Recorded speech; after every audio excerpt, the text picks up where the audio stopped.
Welcome on Dagar podcast और ये है हमारा एपिसोड नंबर 3।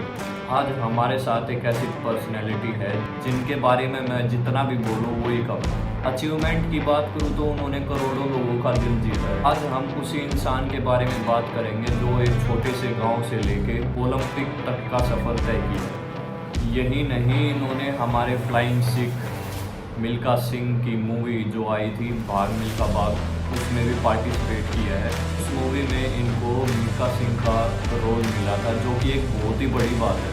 आज का जो एपिसोड होने वाला है वो बहुत ही ज़बरदस्त होने वाला है, क्योंकि हम आज इनकी अचीवमेंट्स के बारे में जानेंगे, ये वहाँ तक कैसे पहुँचे उसके बारे में भी जानेंगे। If you want to achieve something big in your life तो एपिसोड को एक भी सेकंड मिस मत करना। ये हैं भारत की शान, who played in Olympic and in Commonwealth games, जिनका नाम है ललित माथुर।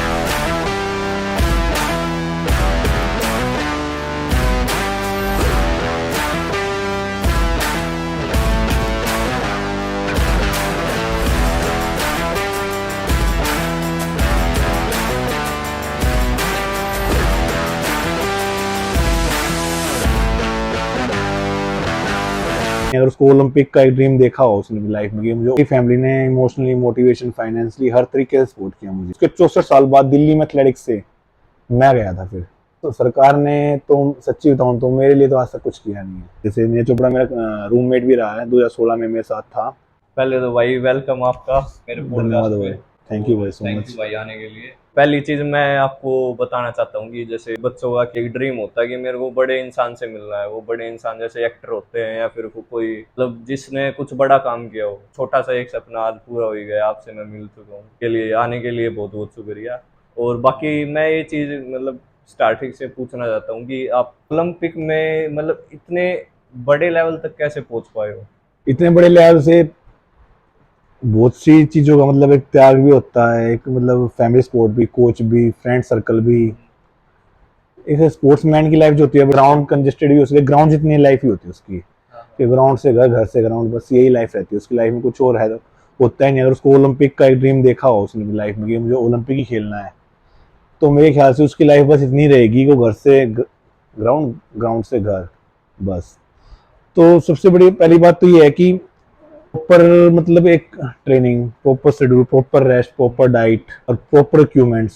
आजकल इक्विपमेंट्स की तो नौबत है नहीं। पे हम मेरे टाइम पे, जैसे मैं तो कह सकता हूँ कि उस टाइम हमारे पास इतने इक्विपमेंट्स थे नहीं कि हम कह दें कि हमारे पास सब कुछ था, सारे इक्विपमेंट्स थे। किसी ना किसी इक्विपमेंट से कोई ना कोई अल्टरनेट देख लेते थे कि अगर वो इक्विपमेंट्स नहीं है तो उससे अल्टरनेट क्या मिल सकता है जिससे हम वो ट्रेनिंग कर सकते हैं। एक तरीके से जुगाड़। हाँ, जुगाड़बाजी जो कहते हैं, जुगाड़ अपने मातृभाषा में जो कहते हैं जुगाड़, जुगाड़ करके ही करते थे। और सबसे बड़ी बात तो ये है कि मेरी फैमिली ने मुझे बहुत सपोर्ट किया है। मतलब मैं ये नहीं कहूँगा किसी फैमिली सपोर्ट नहीं करती, सपोर्ट करती है, हर एक किसी फैमिली सपोर्ट करती है, फाइनेंशियली सपोर्ट करती है, वैसे ही मोटिवेट करती है। पर मेरी फैमिली ने इमोशनली, मोटिवेशन, फाइनेंशियली हर तरीके से सपोर्ट किया मुझे। मेरे फादर ने सुबह मेरे साथ इतनी मेहनत की है कि शायद मैंने आज तक किसी का फादर नहीं देखा उसके साथ कोई इतनी मेहनत करता है। मेहनत करते चलो ठीक है, देख रहे हैं बच्चे, आ जाता है, पेरेंट्स जो भी होते हैं, किसी के पेरेंट्स आ जाते हैं, वो बच्चों को देख लेते हैं, हाँ हमारा बच्चा ट्रेनिंग कर रहा है, अच्छी कर रहा है, कोच से पूछ लेंगे कैसी ट्रेनिंग कर रहा है।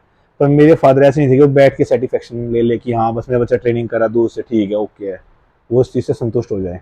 फादर मतलब हमेशा ऐसे करते थे, मेरे साथ सुबह ट्रेनिंग मेरे साथ करवाते थे। मेरे साथ रनिंग तो नहीं करते थे, बट वो ये थे कि साइकिलिंग करते थे मेरे साथ। मैं रनिंग करता, वो साइकिलिंग करते अपनी। तो उनकी साइकिल के पीछे पीछे भागता मैं, उनकी पेस से। मैं फास्ट कर रहा हूँ तो अपनी साइकिल की पेस भी फास्ट करेंगे धीरे धीरे मेरे साथ। ये तो सेम वही मूवी आ दंगल, उसमें भी वो उनको प्रैक्टिस करवाते, साइकिल पे लेके जाते सुबह। हाँ बिल्कुल। मेरे पापा ने मेरे साथ जितनी मैंने मेहनत की, मेरे फादर ने भी मेरे साथ उतनी मेहनत की, और मेरे कोच का भी बहुत मेरे साथ सहयोग रहा है इस चीज़ में। हर चीज़ मेरे, विदाउट कोच तो मैं कहता हूँ कि कुछ कर ही नहीं सकते, कि हम कह दें कि यार कोच के बिना प्लेयर बन सकते, वो पॉसिबल है नहीं। कहीं विदाउट कॉलेज, कोच के बिना तो कोई नॉलेज है ही नहीं प्लेयर्स को, किसी को भी। एक अच्छा कोच हमेशा अच्छा प्लेयर ही निकालता है। वो भी एक माँ बाप की भूमिका निभाते हैं। हाँ बिल्कुल। अपना ही बच्चा समझ के वो ट्रेनिंग करवाते हैं। बिल्कुल बिल्कुल। और मेरे लाइफ में जब मैं ओलंपिक की तैयारी कर रहा था तो मेरी फैमिली ने, कोच ने, फ्रेंड सर्कल ने, मतलब हर एक मतलब पॉजिटिव ये था मेरे साथ में। कहीं मैं नेगेटिव लोगों में नहीं बैठता था, कोई नेगेटिव एनर्जी किसी सबसे दूर रहता था। मेरा ओनली ड्रीम, मेरा फोकस ये था कि मुझे ओलंपिक खेलना है बस। और ये सपना कब शुरू हुआ था आपका? जब मैं स्टार्टिंग में मैंने जैसे स्टार्ट किया, मतलब मैं गेम स्टार्ट किया, प्रैक्टिस स्टार्ट की, पहले तो मैं फुटबॉल खेलता था। हाँ, तो मेरे फादर क्रिकेट प्लेयर रहे हैं, उनका इंटरेस्ट था कि मैं क्रिकेटर, मतलब क्रिकेट में जाऊँ, क्रिकेटर बनूँ, कोई अच्छा प्लेयर। मैं क्रिकेट में कुछ भी है, एक्स वाई जेड, मतलब बॉलिंग या फील्डिंग अच्छी हो, बैटिंग, पर मुझे इंटरेस्ट था ही नहीं कभी क्रिकेट के अंदर। तो मैं फुटबॉल, स्कूल में फुटबॉल खेलता था ऐसे ही नॉर्मली। स्पोर्ट डे क्लास में होता, हमारा स्पोर्ट क्लास जो पीरियड होता था उसमें प्रैक्टिस कर लेते, फुटबॉल खेल लेते। फिर हमारे मतलब मॉर्निंग क्लासेस लगती थी स्पोर्ट की, तो उसमें कभी किसी गेम में, कभी किसी गेम में, कभी जूडो, कभी फुटबॉल। मतलब मुझे क्लासेस बंक करके मैं स्पोर्ट्स में चला जाता था।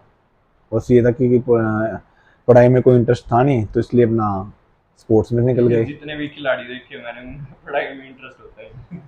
क्योंकि ये एक सच्चाई है, ट्रुथ है कि ना, हम अपने अंदर एक ना क्वालिटी होती है, वो पहचानने की जरूरत होती है कि वो क्वालिटी हमने कब पहचानी, बस कब हमें उस क्वालिटी का पता लगा कि हमारे अंदर एक क्वालिटी है, कैलिबर है बस। नॉर्मली मैं, सर ने मेरी एक दिन मतलब नॉर्मली बोला कि लाइक मैं तेरी ऐसे ऐसे एंट्री कर दी 3 किलोमीटर में। यार मैं सोचूं, मैं सोचता 100 मीटर भाग लिया, 200 मीटर भाग लिया तो बहुत है, सफिशिएंट है मेरे लिए। मतलब 3 किलोमीटर तो मतलब यार कुछ ज्यादा ही हो गया। 3 किलोमीटर, 3,000 मीटर, मुझे पता भी नहीं कितना डिस्टेंस होता है, ये भी नहीं पता। और 3,000 मीटर डिस्टेंस आज तक कभी मैंने रन किया भी नहीं अपनी लाइफ में। तो उसमें मेरा सीबीएसई क्लस्टर था और आईजी कॉलेज में था वो कॉम्पिटिशन मेरा, जो आईजी कॉलेज है अपना ड्यू में, वो कॉलेज था। और उसमें 200 मीटर का ट्रैक, मुझे ये नहीं पता ट्रैक कितना बड़ा होता है, मुझे आज तक ये भी नहीं पता। ट्रैक 400 मीटर का होता है, वो तो बाद में पता लगा जब वो कॉम्पिटिशन खेल के आ गया, उसके बाद मैं ट्रेनिंग स्टार्ट करी तब पता लगा 400 मीटर का ग्राउंड होता है। तो उस टाइम 200 मीटर का ग्राउंड था वो, उस पर मैंने रनिंग किया। मुझे नहीं पता राउंड राउंड कितने लेने हैं। तो जैसे मेरे स्कूल में कुछ सीनियर प्लेयर थे, उनसे पूछा मतलब जो भी थे मेरे साथ उस टाइम, कि इसके राउंड कितने लेने हैं मुझे। उन्होंने मेरे को एक चीज बोली कि ना, तू राउंड मत गिन, तू है ना जो तेरे से आगे भाग रहा है ना उसके पीछे रह, बस तू सेकंड वेज से पक्के चल। मैं ठीक है, मैंने ऐसे किया, मैं चलता रहा। और मुझे पता नहीं कि मेरे अंदर क्वालिटी थी या मैं इतना अच्छा एथलीट था कि मेरा नेशनल में सिलेक्शन हो गया। मैं सेकंड प्लेस आई थी उस टाइम मेरी। उसके बाद मैंने घर पे आके अपने पापा को बताया कि ऐसे ऐसे मैं सेकंड आया, मेरा नेशनल में सिलेक्शन हो गया। तो मेरा बोले प्रैक्टिस तो कभी करता नहीं है और तेरा सिलेक्शन नेशनल में हो गया, ऐसे कैसे हो। मैं पूछ लो आप सर से। सर ने बताया हाँ इसका सिलेक्शन हो गया। तो जैसे ही पापा ने सोचा हुई तो नेशनल सिलेक्शन हो गया। तो मतलब एक ये होता है कि नेशनल विदाउट प्रैक्टिस नेशनल खेला, तो गाँव में ना होगा समझता, मतलब घर में हो नेशनल खेल रहा तो पापा ने अगले दिन स्कूटर उठा लिया अपना, और मैं तेरी ट्रेनिंग स्टार्ट करूँ। मतलब उस टाइम तक कोई कोच नहीं, किसी कोच के पास नहीं गए हम।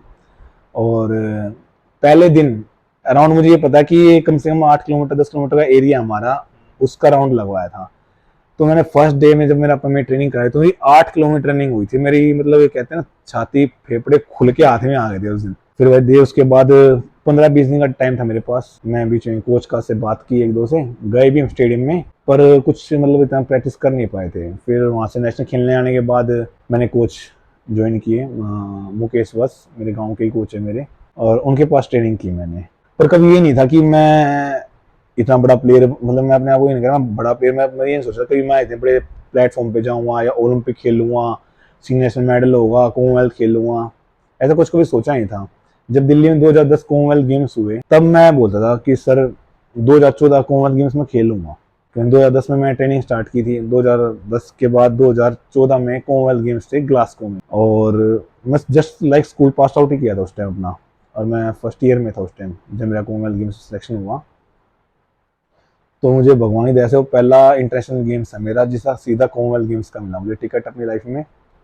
तब वहां से मेरी जर्नी टर्न हो गई एकदम, कि मैं फिर ड्रीम ये नहीं था, मेरा ड्रीम ये नहीं था कि मैं नेशनल मेडल लेना जाना। फिर मेरा ड्रीम हमेशा ड्रीम तो मैं हाईएस्ट अच्छा ही रखता था अपना, कि मुझे जैसे एक कोच ड्रीम देता था भाई नेशनल मेडल लेना है, स्कूल नेशनल में जीतना, जूनियर नेशनल में जीतना है, सीनियर नेशनल मेडल लेना है। पर मेरा ड्रीम ये नहीं था कि मैं मेडल लेने का, मेरा ड्रीम जो था वो मेरा खुद से था, मेरी खुद से फाइट थी मेरी, कि मुझे ये टाइम अचीव करना बस, मुझे मेडल नहीं चाहिए। मैं ये सोचता कि मेरा मेडल आए या ना आए, मैं ये मानता हूँ कि जिसने अपना लाइफ में अपना बेस्ट टाइम दिया ना उसके लिए वो मेडल है। तो हमेशा मैं जैसे ग्राउंड को टच करके घुसते अंदर, टच करके निकलते बाहर, तो हाथ जोड़ के मतलब प्रे करते थे अपना भगवान से भी, सबसे मतलब जो अपनी आस्था होती है, हाँ, ग्राउंड को लेके।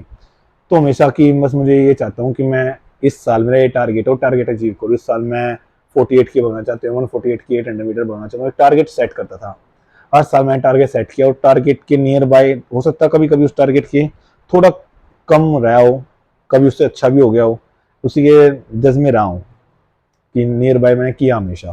फिर उसके बाद क्या हुआ कि मेरा स्कूल टाइम तक कोई भी कॉम्पिटिशन में, इंटरनेशनल कॉम्पिटिशन सिलेक्ट नहीं हुआ कभी भी। मेरा मेडल भी आता, कभी ना कभी कुछ ना कुछ ऐसा होता, कभी मेरा पासपोर्ट नहीं बना, कभी मेरी एज निकल गई। जैसे कंपटीशन, ये कंपटीशन तो खेल लिया मैंने, पर उस कंपटीशन जो हो रहा है ना, उसके कुछ टाइम बाद वो एज नहीं मानी जाएगी। जैसे 2-3 महीने गैप होता है, उस 2-3 महीने मेरी एज वो हो गई कि कितने साल के थे जो कॉमनवेल्थ गेम्स खेला, जब मैं शायद 18 साल का हुआ था। मैं जूनियर की बात कर रहा हूँ। हाँ, स्कूल लेवल पे जूनियर जैसे होते हैं, इंटरनेशनल कॉम्पिटिशन होते हैं, youth Asia, junior world championship, तो ये कंपटीशन की बात करूँ, इनमें मैं कभी नहीं खेल पाया ये। यदि मेरी मम्मी किचन में खाना बना रही थी, मैं अपनी मम्मी को जस्ट ऐसे ही बात कर अपनी मम्मी से कि मम्मी मेरा जूनियर नेशनल मेडल है, स्कूल नेशनल मैंने गोल्ड दिया है, सभी जगह मेरे मेडल आ रहे हैं, पर कोई मेरे को इंटरनेशनल टूर्नामेंट अभी तक नहीं मिला। मम्मी बोली तू निराश मत हो, भगवान कुछ अच्छा ही करेगा। फिर मैं भी बोला हाँ मम्मी, देखना है भगवान है ना, छप्पड़ फाड़ के ही देगा, कुछ देगा तो ऐसा ही देगा। भगवान ने ऐसे सुनी, मेरे स्कूल पास आउट होते ही कॉमनवेल्थ गेम्स की ट्रायल आ गई, और सीधा कॉमनवेल्थ का टिकट मिल गया। फिर उस टाइम मैं सोचा कि सीनियर से मेरा मेडल भी आया, सीनियर नेशनल में मेरा उस टाइम मेरा, और उसके बाद फिर मैंने सोचा कि हाँ अब कॉमनवेल्थ गेम अचीव कर लिया, अब मेरा टारगेट ये रहेगा कि जूनियर वूनियर नहीं खेलूंगा। मेरी एज जूनियर की बची हुई थी, पर मैं सोच रहा मैं अब जूनियर नहीं खेलूंगा, अब मैं सीनियर कंपटीशन खेलूंगा सभी। तो मैं सारे सीनियर कंपटीशन खेले, और 2014 से ही मेरा टारगेट स्टार्ट हो गया कि अब मुझे ओलंपिक जाना बस। 2014 से हाँ, टारगेट तो ऐसे उस टाइम ये नहीं कहा कि मैं 2010 से ले लिया था। 2010 में तो ये सपना बोला था मैंने, सपना था कि मैं भी कॉमनवेल्थ गेम्स खेलूंगा। पर जो मेरा टारगेट आया ना कि 2014 कॉमनवेल्थ गेम्स खेलने के बाद, जब मेरा टारगेट बन गया कि अब की बार ओलंपिक जाना ही जाना मुझे। मैंने कई फील्ड में भी सुना है कि जैसे क्रिकेट में भी होता है कि हमारे पास है ना जैक होनी चाहिए वहां तक पहुंचने की, या फिर कॉमनवेल्थ तक पहुंचने की। ऐसा कुछ नहीं है, इंडिविजुअल गेम में कोई जैक वैक नहीं मानता। इंडिविजुअल गेम में सब कुछ क्लियर दिखता है, कैमरे पे है, वीडियो चलती है, लाइव टेलीकास्ट होता है, टाइमिंग क्वालिफाई होगी तो आपको कोई जाने के लिए मना ही नहीं कर सकता। टीम गेम में थोड़ा पार्शलिटी ये चलती है, जैक वैक वगैरह टीम गेम में कर देते हैं। इंडिविजुअल गेम में कुछ ऐसा कुछ भी नहीं है कि इंडिविजुअल गेम में आपके साथ कुछ ऐसा कर दे। टीम गेम कोई भी हो, उसके अंदर ऊपर नीचे चल सकता है, इंडिविजुअल गेम में कहीं भी नहीं हो सकता, क्योंकि वो तो उसकी मतलब परफॉर्मेंस बोलती है, वो रिकॉर्ड बोलता है उसका, जो उसने परफॉर्मेंस दी है वो दिख रही है।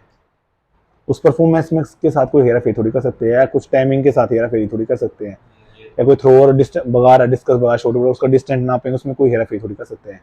वो तो सब होते हैं वहाँ पर, जब वॉलंटियर होते हैं चेक करते हैं पूरा कितना फेंका है, कितने टाइमिंग में इसने कवर किया है अपना डिस्टेंस, सब होता है ऐसे। तो आपने 2016 में ओलंपिक खेला था।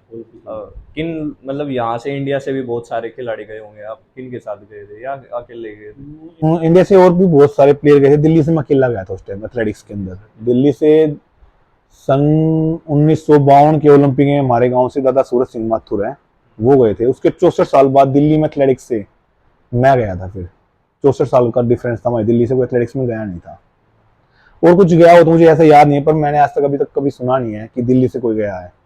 उसके बाद तो खैर गए हैं, अभी 2 बच्चे और गए थे पिछले ओलंपिक में, अमोद जैकब है, सार्थक भामरी है। वैसे देखा जाए तो सार्थक भामरी तो दिल्ली का बताते हैं, पर अमोद जैकब जो है वो साउथ इंडियन है, साउथ के पर रहते दिल्ली में है।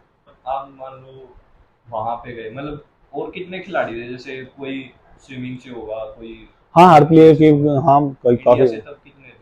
तब 100 के आसपास प्लेयर थे। बहुत सारे थे। हाँ, उस टाइम सबसे बड़ी टीम गई थी ओलंपिक में, 2016 की आज तक की सबसे बड़ी टीम थी ओलंपिक की में। उससे पहले इतनी बड़ी टीम कभी नहीं गई ओलंपिक के अंदर। और उस टाइम मेडल कितने आए थे? उस टाइम 2 ही मेडल थे बस, साक्षी मलिक का था रेसलिंग में, बैडमिंटन में उसका पीवी सिंधु का था। तो एक प्रेशर होता है ना जब आप भाग रहे होगे, एक ऑडियंस का प्रेशर, एक पीछे से दिमाग में प्रेशर आ रहा होगा मैं जीतूंगा या नहीं। प्लेटफॉर्म पे जाने के बाद मैं ये नहीं था मेरे मन में कोई प्रेशर लेके चल रहा हूँ कि मुझे यहाँ पर ये नहीं था कि मैं प्रेशर लेके चलूँ वहाँ पर। इतने बड़े प्लेटफॉर्म पे जाने के बाद मेरे मन में ये था कि अपना बेस्ट करो, वो सबसे बेस्ट अपनी लाइफ में। प्रेशर हमेशा 2 काम करते हैं। आदमी प्रेशर लेता है तो या तो नेगेटिव में जाएगा और पॉजिटिव में जाएगा। कई बार प्रेशर ऐसा करता है कि मेरे साथ भी हुआ है, सब मैं ये नहीं कह रहा कि मेरे साथ में प्रेशर लेता हूँ कई बार।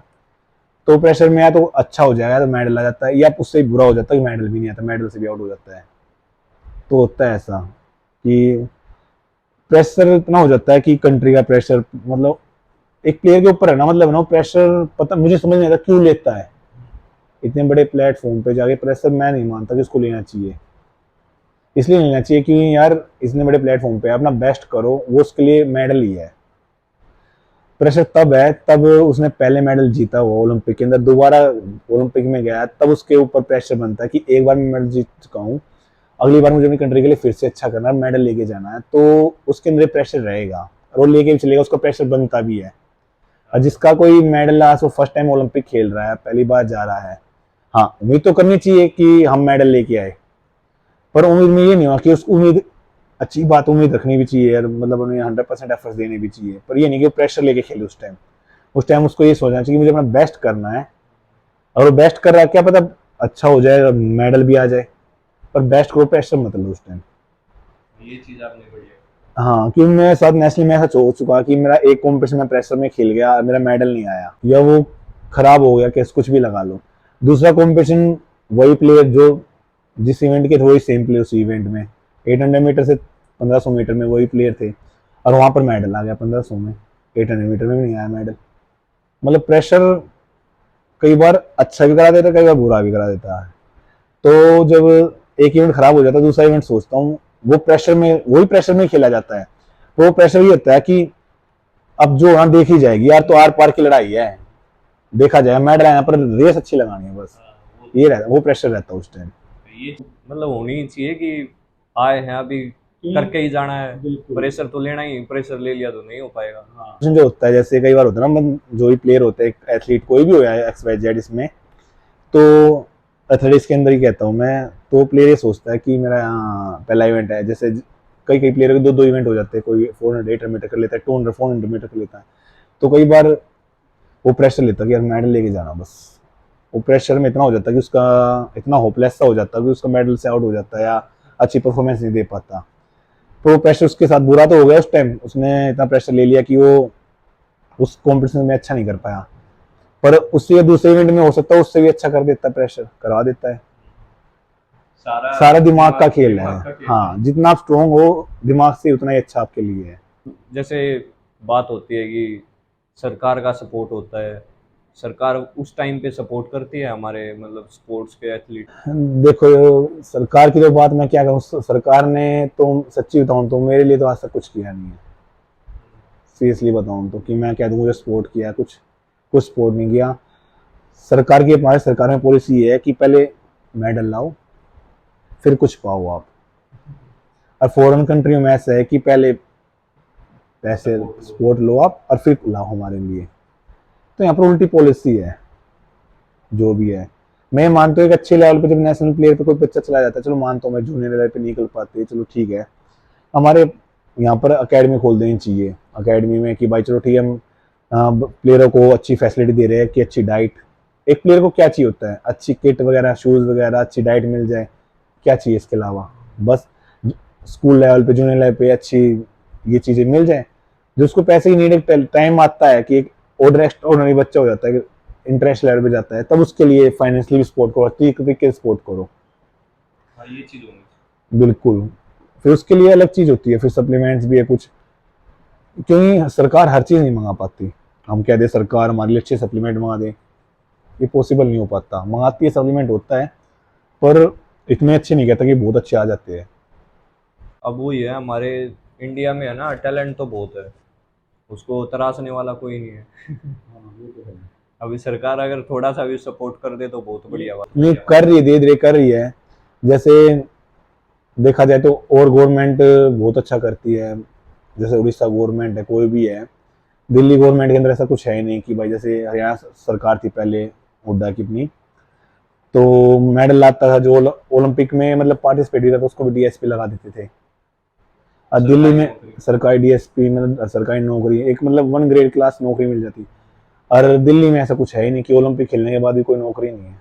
दिल्ली गवर्नमेंट किसको जॉब दे रही है, कोई भी जॉब नहीं है। मेडल, ओलंपिक मेडल लाना एक अच्छी बात है, उसको दे रहे हो आप। ये भी देखो जो ओलंपिक तक गया उसको क्या दे रहे हो आप? कुछ भी नहीं। मतलब खिलाड़ी के लिए भी तो रिस्पेक्ट होनी चाहिए। एक खिलाड़ी इतनी मेहनत करके वहां तक जाता है, वो अगर मतलब सरकारी रिस्पेक्ट नहीं देगी तो। बिल्कुल आपकी बात सही है। और एक प्लेयर इतना खर्चा करता है अपने ऊपर, एक ओलंपिक तैयारी की, ये नहीं है कि कोई भाई 50-60 रुपए जूस में, जूस के गिलास में काम चल गया, 2 रोटी खाने से काम चल गया। बहुत खर्चे होते हैं उसके प्लेयर के ऊपर, बहुत डाइट, बहुत न्यूट्रिशन चाहिए, न्यूट्रिशन डाइट चाहिए जो होता है, जिसके ऊपर प्लेयरों का साल साल का खर्चा आ जाता है, 6-6 लाख, 7-7 लाख, 8-8 लाख का खर्चा होता है एक प्लेयर के ऊपर। मैं अपनी बता रहा हूँ कि मैं ये 2016 ही बता रहा हूँ कि मैंने अपने ऊपर, मेरे ऊपर कम से कम 7-8 लाख में मैंने लगाया था, तब मैं ओलंपिक खेला था। और ये मेरा कुल 10 महीने, 8 महीने, अक्टूबर से लगाया था, अक्टूबर से यहाँ पैसा, और अगस्त तक लगाया था ये पैसा मैं कंटिन्यू अपने ऊपर, इतना पैसा लग गया था मेरा। उसके बाद 2017 में वर्ल्ड चैंपियनशिप में भी सिलेक्शन हो गया था, पर उसके बाद मेरे को इंजरी आ गई थी, मैं गया नहीं था। फिर उसके बाद काफ़ी टाइम से मुझे इंजरी चल रही है, फिट हुआ ही नहीं हुआ ऐसा कि मैं दोबारा से एक बार दोबारा अच्छा रन कर लूँ। रनिंग करता हूँ, अभी प्रैक्टिस कर रही है दोबारा स्टार्ट, पर इंजरी की वजह से कई बार मतलब वही है कि इतना डाउनफॉल हो गया कि अब स्पोर्ट कर रहा हूँ अपने आप को दोबारा से कि अच्छा करके दिखाऊँ एक बार। और आप गए ओलंपिक में गए, उसके बाद फेम तो मिल ही जाता है। कई न्यूज़ रिपोर्टर आते हैं, कई कोई आता है, कोई सरकार से आता है, कोई तो उससे फेम मिल जाता है। और कई होते हैं खिलाड़ी उस फेम का यूज़ करके स्पॉन्सरशिप्स लेते हैं, पेड प्रमोशंस करते हैं। तो आपने वो चीज़ें की? नहीं, मैंने कभी ऐसा किया ही नहीं। मैं ये सोशल मीडिया से दूर ही था, मैंने कोई पेड प्रमोशन कुछ नहीं किया कभी। सच्ची रहूँ तो मैं इन चीज़ों से दूर ही था, ना मैं कोई स्पॉन्सरशिप ली कभी, मैं स्पॉन्सर क्या दूँ, किसी ने स्पॉन्सर किया मुझे, कोई स्पॉन्सर नहीं था। मेरी फैमिली में स्पॉन्सर थी बस, उन्होंने स्पॉन्सर किया, मुझे किसी की नीड पड़ी नहीं कि स्पॉन्सर की नीड पड़ी हो। बट ये है कि एक प्लेयर के अंदर कोई भी हुआ, मैं हुआ, वो चाहता है कि यार कि उनकी फैमिली को दिखे कि हमारा बच्चा कुछ कर रहा है, वो अपने पैरों पे खड़ा है, अपने आप खुद अपने ऊपर पैसा लगा रहा है, हमारे से कुछ, हमारे ऊपर इतना बर्डन नहीं कर रहा। तो उसमें प्लेयर को एक अच्छा लगता है कि मैं अपनी फैमिली का इतना बर्डन नहीं दे रहा। फैमिली में सपोर्ट कर रही है वही बहुत बात है, पर एक फाइनेंशियली अगर खुद सपोर्ट कर रहे हैं अपने आप को, तो उसमें फैमिली को भी खुशी मिलती है। फैमिली मना नहीं करती, पर एक बर्डन हो जाता है ना फैमिली के ऊपर कि यार सोचना पड़ता है। आज के टाइम में कोई भी फैमिली हुई, क्योंकि कहते हैं कि स्पोर्ट कराना, खेल कराना हाथी पालने के बराबर है, कि हाथी पाल रहा था तुमने। मुझे डैन एंटरटेन नेटवर्क ने स्पॉन्सर किया था 2010 में, उन्होंने 2016-17 से मुझे स्पॉन्सर रखा है, और वो भी मेरे फादर की वजह से था स्पॉन्सर वहाँ से। वो उस कंपनी से ज्वाइन थे उन्होंने मेरे को, मतलब ये था कि साल में मुझे अच्छे स्पॉन्सर, मतलब किट वगैरह, शूज़ वगैरह, स्पेक्स वगैरह, उन्होंने बोला हुआ था कि इसके लिए कुछ भी है हमारी तरफ से हमेशा रहेगा। तो 2016 तक 17 तक उन्होंने खूब किया मेरे लिए। हाँ, आजकल जैसे नीरज चोपड़ा जिन्होंने हमारे देश का नाम रोशन किया है, लोग सोचते हैं कि मतलब इसकी किस्मत तो बढ़िया है। वो पीछे का पास्ट नहीं देखते कि उसने बंदे ने कितनी मेहनत की है। अब वो जैसी जिंदगी जी रहा है, अब वो अपने उस पे जी रहा है, उसने जितनी भी मेहनत की है। तो लोग सोचते हैं कि इसकी तो किस्मत बढ़िया थी, ये तो चला गया। तो उस चीज पे क्या कहूँ? देखो, पता है हमारी कंट्री में ना प्लेयर किस्मत से बनते हैं, ये सच्चाई है, और बाहर कंट्री में प्लेयर बनाए जाते हैं, ये सच है। ऐसे मैं ये नहीं कहना चाहता कि भाई उन्होंने मेहनत उनकी खराब है, उन्होंने कुछ किया नहीं है, उन्होंने बहुत कुछ किया, उन्होंने की मेहनत बहुत ज़्यादा है। मैच ज़्यादा जभी तो ओलंपिक क्वालिफाई करा, जभी तो मेडल आया है। अब जैसे मैं, नीरज चोपड़ा ही है, जैसे नीरज चोपड़ा मेरा रूममेट भी रहा है, 2016 में मेरे साथ था। हम पोलैंड, मैं ओलंपिक की तैयारी कर रहा था उस टाइम पोलैंड में, और नीरज चोपड़ा की उस टाइम वर्ल्ड चैंपियनशिप थी, जूनियर वर्ल्ड चैंपियनशिप, नीरज हमारे साथ ही था वहाँ पर। तो जब क्वालिफाई चले थे ओलंपिक के, जब तक नीरज चोपड़ा ने 79-80 मीटर ऐसे थ्रो लगा रहा था, 83 मीटर क्वालिफाई था उस टाइम ओलंपिक का, जेवलिन का। तो नीरज चोपड़ा से उस टाइम थ्रो नहीं लगा। अब जैसे ही ओलंपिक क्वालिफाई राउंड की डेट खत्म हो, मतलब क्लोज हो गई कि आज लास्ट क्वालिफाई डेट थी, वो खत्म हो गई, नीरज चोपड़ा ने 4-5 दिन बाद ही, हफ्ते अंदर अंदर 86 मीटर थ्रो मार दिया, क्वालिफाई से 3 मीटर ज्यादा। और 86 मीटर में उस टाइम ओलंपिक में सिल्वर मेडल था, सिल्वर या ब्रॉन्ज मेडल आई थिंक।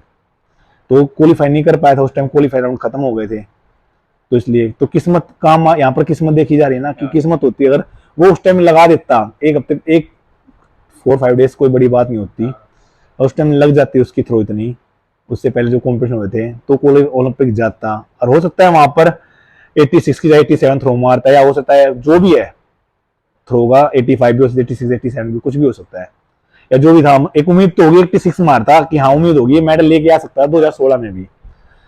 तो उस टाइम उसका सिलेक्शन नहीं हुआ, ओलंपिक क्वालिफाई नहीं हो पाया था उस टाइम, और वो क्लोज हो गए थे उस टाइम ओलंपिक के। तो 2020 का ओलंपिक था जो कोरोना की वजह से 21 में हुआ, फिर उसमें देखा जाए तो नीरज चोपड़ा कुल 1.5-2 महीना पहले डायमंड लीग में वर्ल्ड चैंपियनशिप में ऐसे ही 5th रैंक पे चल रहा था उस टाइम नीरज चोपड़ा। और जर्मनी के 3 प्लेयर थे जो 90 मीटर से वो लगा रहे थे थ्रो।